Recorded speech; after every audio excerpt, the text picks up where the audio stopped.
guys, it's Josh at Reviews. I don't know how to start this review.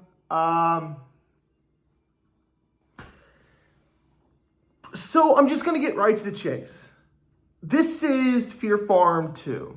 It's not Pharm with F-A-R. It's a pharmaceutical farm, that type of shit. So I reviewed the first one back in 2020, I think it was.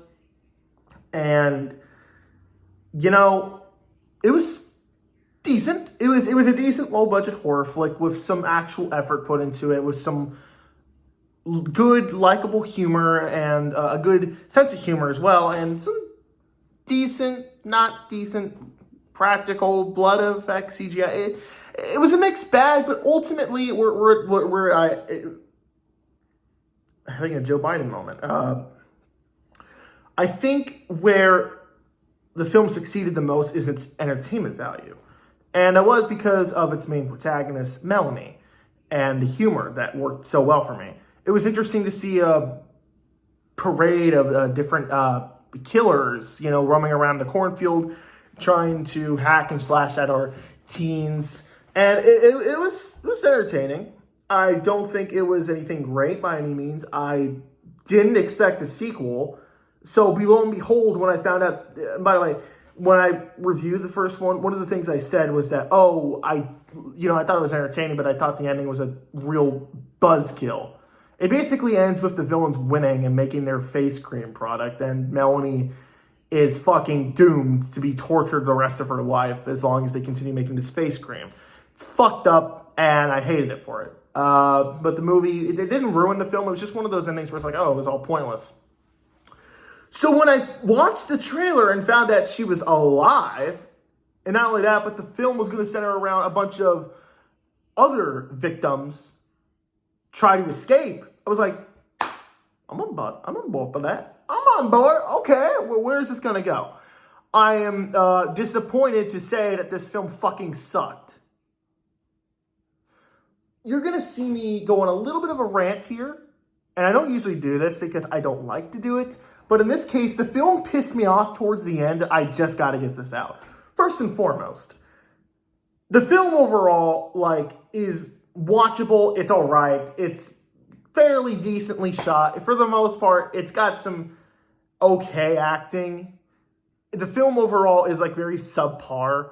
This is all very personal opinion, but I do have some things that I had a big problem with, and I don't know if anyone else will have the same problems as me, but whatever, I'm going to cut right to the chase. First, things I liked.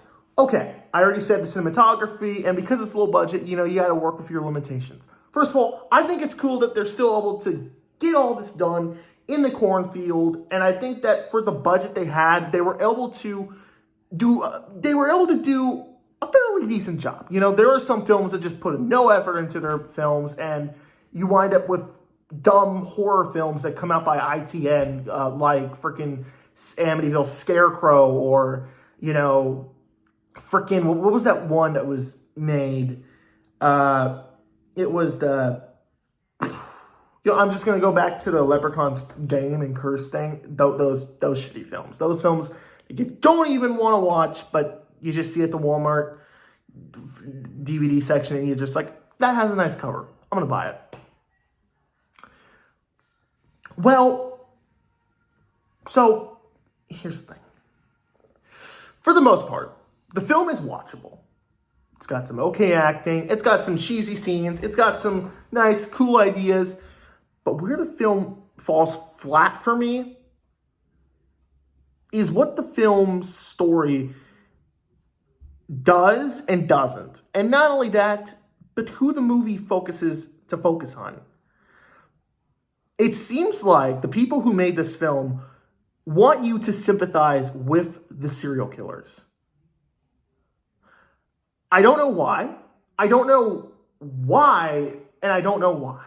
Because, first of all, unless you're Pearl, with almost like an Oscar nominee actress, I don't really care about any of the villains in this film. Sure, they work well off each other for the most part, but most of the time I found myself hating these people wanting them to get axed off. And not only that, but these characters are sick. They take skin off the people they choose that are special to them, take their skin and use it for face cream. Unique, to say the least. But that's sick. That's disgusting. It's horrible. And sure, it's a cool product, and sure, we'd all love face cream, that type of thing. It's fucked up. It's fucked up. And the movie expects you to root for them. Like, there's a scene where one of the killers gets axed off in there, and they spend like a good 5 minutes crying over the fact that their, relative killer is dead. And I just kept scratching my head going, am I supposed to care? I don't. And the film really tries hard to make you feel sympathy for these people. I didn't one bit. I did, and most of the film is spent with the family of killers. And Melanie, she returns and she's a badass, but she's not really well utilized. She doesn't really do that much. And I'm just spoiling the film because I don't give a flying fuck. They kill her off at the end of the film. I'll get more onto that in a bit. But they actually expect you to care for the villains.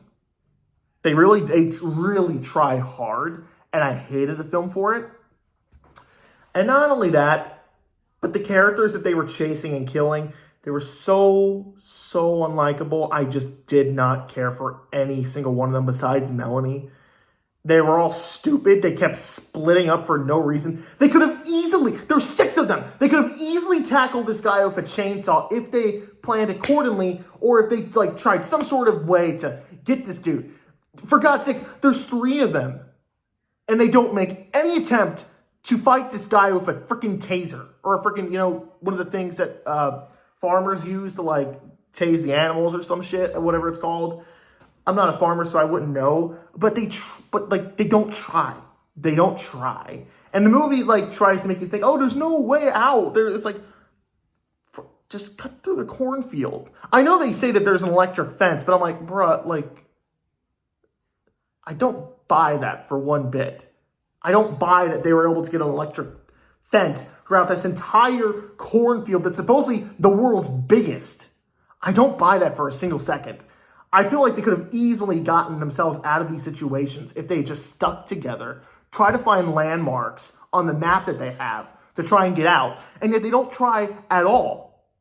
They don't try at all to figure a way out or stick together. They keep splitting off and saying, oh, I gotta do what's best for me. It's but this isn't a survival of the fittest situation. This is a fight or die situation. You gotta fight. And Melanie is the only character that we have to be smart and try to do these things. And she's fucking wasted. They don't do anything with her. The only thing that they do with her is that she kicks somewhat, she can kick some ass, but that's it. She could have easily been the next Final Girl if they continue to make as many fucking movies as they want with this series or whatnot. And I guess there's going to be a 3rd one. There probably will be at this point. But they fucking kill her off. And I fucking predicted it. I knew exactly how the film was going to end. They have our character Melanie surrounded, and she's right at the exit. I'm like, oh my God, she's right at the exit. Can she just get out? Can she just escape? No, she doesn't. She just stands there and she doesn't do anything. And of course, I knew they were going to get her. I knew they were going to give us false hope. I knew she was going to die.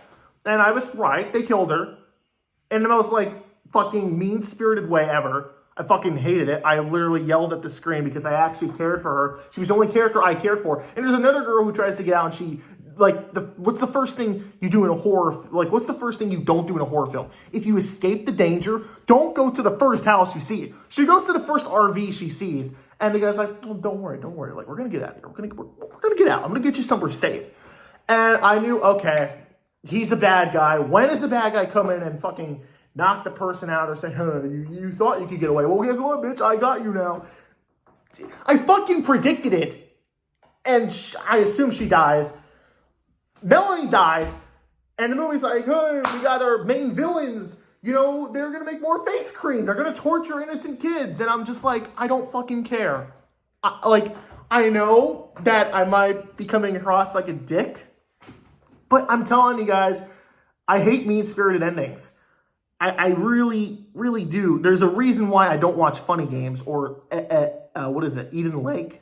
I don't watch those films. I don't want... If I know ahead of time what kind of ending it's going to have, I don't watch those films because it's all pointless. Movies like Autopsy of Jane Doe are great films, but they have downer endings, especially with characters that you like. And when they die, you just feel like, what's the point? What was the point of bringing Melanie back? This film could have easily brought a new group of characters, which they already did, and have those be the characters they kill. Why did you need to bring back Melanie in a more distasteful way than the other one? By the end of the first one, they show that the Melanie's mom is looking for her, and I'm like, oh, I feel bad for her. And this one, it's like, oh, she gets gutted. Great, that's what I wanted. That's what I wanted from my main character. Oh, no, I'm sorry. The main characters are the freaking family that kill innocents. Yeah, fuck that movie. I'm sorry. And look, I know the people working on this probably had a great time, and no disrespect to them. I'm just getting my anger out because I don't know why you choose to kill your main character off, guys. You could have had an entire franchise, and I'm sure you guys are going to make more. But it's like you guys could have easily made more with Melanie as the main person. You could have had her escape, and she doesn't go to the police. No one buys her story. And you can make a third one about her plotting to kill these guys. You could have maybe went the Devil's Rejects way, where it's like you actually try your hardest to sympathize with them. But I don't feel sympathy for any of these people. The only character I cared about was Melanie, and they killed her off. Characters make stupid decisions. For the most part, it's watchable. But at some point, you just scratch your head at the dumb decisions these characters make. And maybe I'm in the minority, but I just don't care for the villains. And I'm just going to go out and say it. I'm going to give this movie a D-. If they make a third one, I'll watch it. Maybe they'll bring her back. Maybe. But if you don't,